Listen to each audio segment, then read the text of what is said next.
उसकी टांग तोड़ दी गई, उसकी आंख फोड़ दी गई, उसको 3 दिन तक वो गायब रही, पुलिस तमाशा देखती रही। आज क्यों चुप्पी है? क्या उस बेटी की अस्मिता का जवाब नहीं देगी सरकार? क्योंकि जब जब मैं कमजोर पड़ता हूँ, जब मैं दुखी होता हूँ तो उन्हीं की शरण में जाता हूँ, क्योंकि चारों तरफ सन्नाटा है। क्यों है? जाति व्यवस्था की देन है या मीडिया सरकारों के खिलाफ आवाज नहीं उठनी चाहिए? उस पावर में नहीं है कि जिन अधिकारियों ने लापरवाही की उनको सस्पेंड कर सके। मेरे लिए महत्वपूर्ण है कि बेटी के सम्मान की और ऐसा न्याय हो। मैं काफी देर से यहाँ बैठा हूँ, उसका कारण ये है कि अयोध्या, जहाँ उत्तर प्रदेश में कहा जाता है कि राम राज है, वहाँ इतनी बड़ी घटना हुई है कि एक बेटी जिसके साथ निर्भया से भी बुरा, मैं आज याद करता हूँ दिल्ली में जब निर्भया के साथ ये हुआ था, तब भी हम निःशब्द थे और आज भी हम निःशब्द हैं। उसकी टांग तोड़ दी गई, उसकी आंख फोड़ दी गई, उसको 3 दिन तक वो गायब रही, पुलिस तमाशा देखती रही, क्योंकि किसी नेता की, किसी अभिनेता की, किसी मंत्री की, किसी पूंजीपति की, किसी उद्योगपति की बेटी नहीं थी, गरीब की बेटी थी।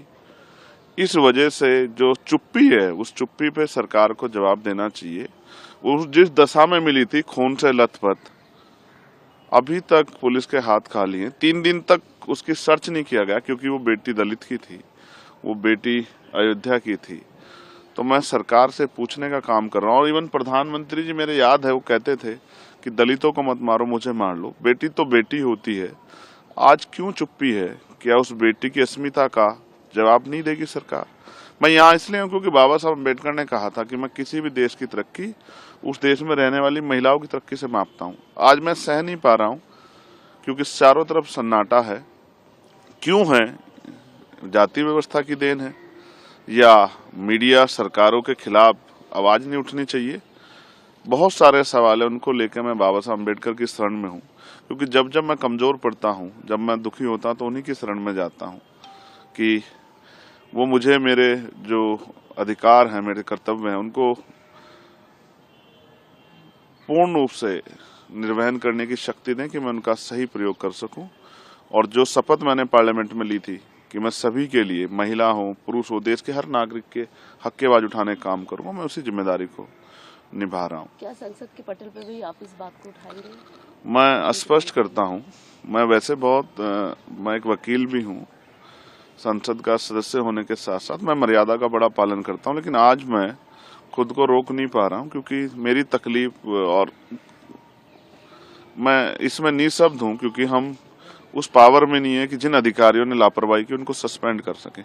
लेकिन बेटी की रक्षा के लिए, उसको न्याय दिलाने के लिए, उसकी माँ के आंसू पूछने के लिए, उसके परिवार को विश्वास दिलाने के लिए, और सिर्फ उसके नहीं, पूरे प्रदेश की बेटियों को, देश की बेटियों को विश्वास दिलाने के लिए कोई है जो जब बेटियों के अपमान पर चुप रहेगा। मैं अपनी ड्यूटी कर रहा हूँ। पार्लियामेंट में भी मैंने अर्जेंट मोशन भी दिया है कि इस विषय पर चर्चा हो, और नहीं चर्चा होगी तो जो भी मुझसे बन पड़ेगा मैं उस तरह से उसकी आवाज को उठाने का काम करूंगा।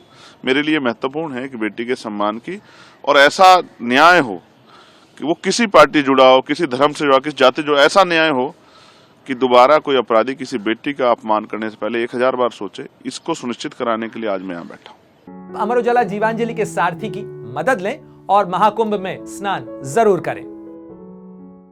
अगर आप ये वीडियो YouTube पर देख रहे हैं तो हमारे चैनल को सब्सक्राइब कर बेल आइकन दबाएं, और Facebook पर देख रहे हैं तो हमारे पेज को लाइक करें। 8 मिलियन प्लस सब्सक्राइबर, आपके इस भरोसे के लिए बहुत धन्यवाद।